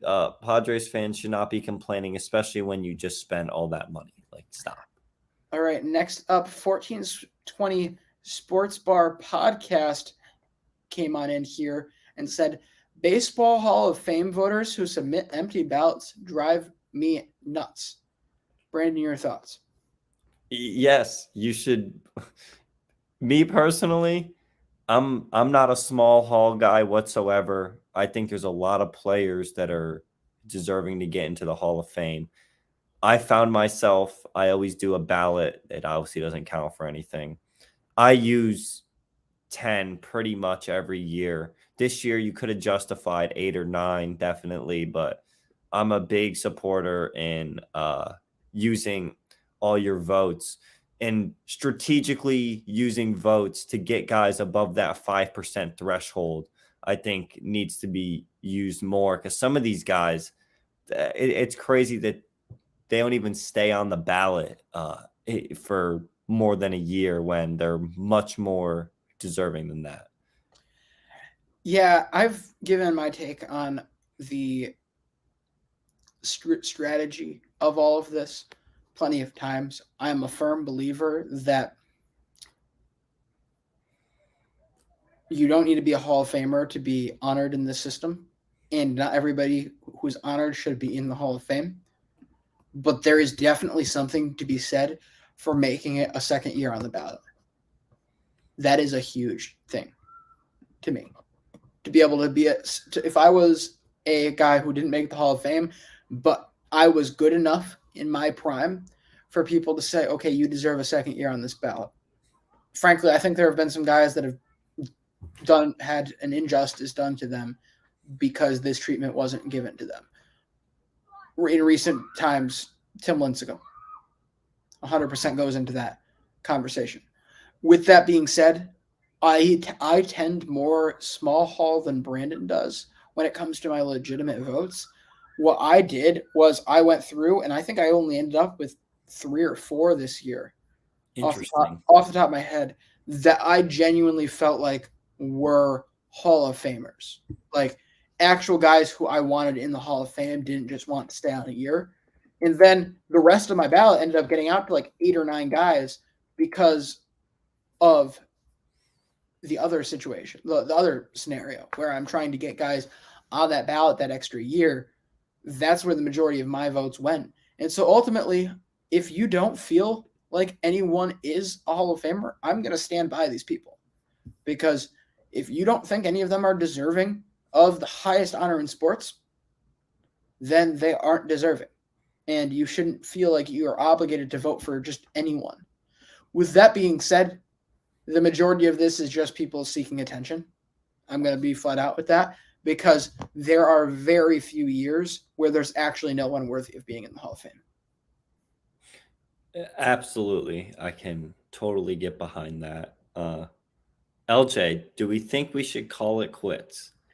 Unless I'm able to find my ballot here that I just switched back, looked back quickly for, and I cannot. So yeah, I think it's about time to wrap it up here. We hope you guys have enjoyed us coming on with this, running just a little under 2 hours here. I know we've had a good time talking to everybody. Go ahead and follow both of our guests. Thank you again to Jaron and Kevin for coming on this week. And we will see you Monday, our next show. See you Monday. All right. See you Monday. See ya.